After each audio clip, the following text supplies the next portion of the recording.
ما هم بأمة أحمد لا والذي فطر السماء، ما هم بأمة خير خلق الله بدءا وانتهاء، ما هم بأمة أحمد لا والذي فطر السماء، ما هم بأمة من على الأفلاك قد ركز اللواء، من حطم الأصنام، من أرسى العدالة والإخاء، من أسمع الدنيا حداء المجد فاشتعلت حداء، من قاد قافلة السلام وفجر الصحراء ماء واستنطرت تاريخ فانهمرت سحائب. أذكرها لكم.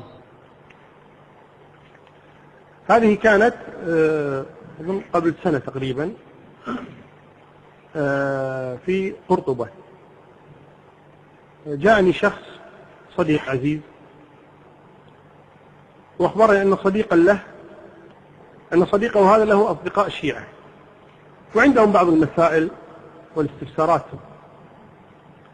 فطلب مني أني أزورهم حتى يعني أجيب عن بعض هذه السؤالات. فزرناهم، فجلسنا، كانت ليلة السبت، الجمعة ليلة السبت، فجلسنا طويلا وحدثتهم عما عند الشيعة من اعتقادات، وهم شباب يعني ظاهرهم أنهم يريدون الحق إن شاء الله تعالى.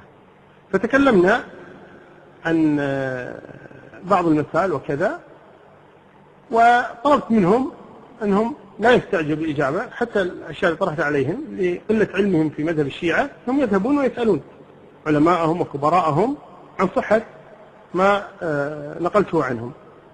واتفقنا على أن نجتمع الجمعة القادمة، السبت القادمة. ومرت الأيام وجاءت ليلة السبت، وجاءني الأخ المسجد وخرجت معه، ونحن في الطريق تأسف، أبدأ الأسف. فلماذا؟ قال إن يعني فوجئنا، دق علي الأخ واتصل علي وقال إنهم جايبين سيد معهم، فوجئنا بهذا وما ندري. كلام بالعكس، خليكم موجود أحسن حتى يكون يعني نقاش واضحا، يعني ما يقولون إن لبست عليهم أو أنا عندي علمهم ما عندهم علم، يعني هذا جيد إن شاء الله تعالى. دخلنا إلى البيت، وأيضا قابلني بنفس الاعتذار، آسف وما أدري وكذا. كان عادي الأمر الحمد لله. دخلنا فإذا هو قادم من إيران، لا أعرف اسمه الآن، لكن إن شاء الله سأحاول أن آتي باسمه. عمره بين 50 و60 حسب ما أذكر، بجبة وعمامة لكنها بيضاء، يعني ليس من آل البيت، لأن العمام السوداء هم عندهم من آل البيت، العمام البيضاء يعني من العلماء. فجلسنا فقلت له تفضل تكلم، أنت أكبر سنا. فقال لي أنت تكلم، ماذا تريد؟ قلت طيب. قلت له تكلمت أنا مع الشباب في موضوع تحريف القرآن عند الشيعة، وأنا ادعيت أن كثيرا من علماء الشيعة يقولون بالتحريف، والشباب استغربوا هذا الأمر. قال طبعا ما في أحد يقول بالتحريف.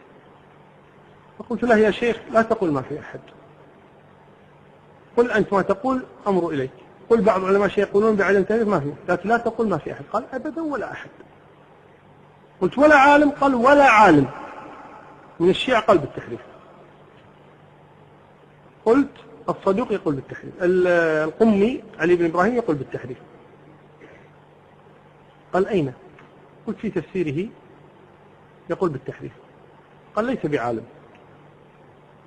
قلت علي بن إبراهيم القمي ليس بعالم؟ قال ليس بعالم. قلت النور الطبرسي يقول بالتحريف.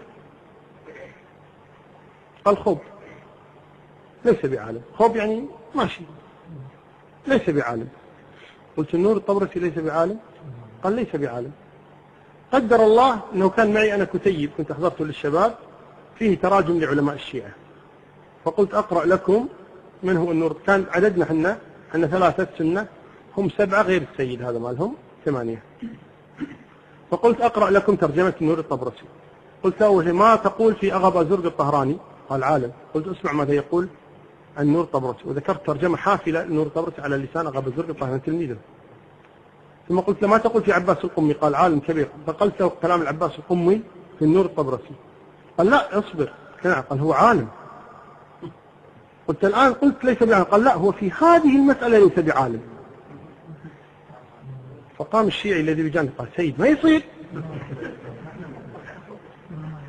توك تقول ليس بعالم، الحين صار في هذه المسألة ليس بعالم. قال نعم هو في هذه المسألة ليس بعالم، هو عالم لكن في هذه المسألة هو ليس بعالم. قلت له طيب والمجلس يقول شاذ.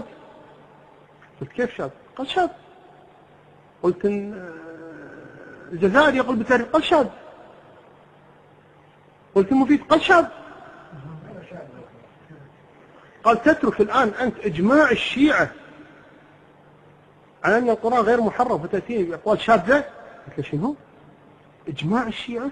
قال نعم. قلت من نقل إجماع الشيعة أن القرآن غير محرف؟ أنا اللي أعرف عندي إجماع الشيعة أن القرآن محرف، أنت الآن تقول إجماع الشيعة القرآن. قال نعم. قلت وين موجود هذا الإجماع؟ قال لا يعني إجماع عقلي.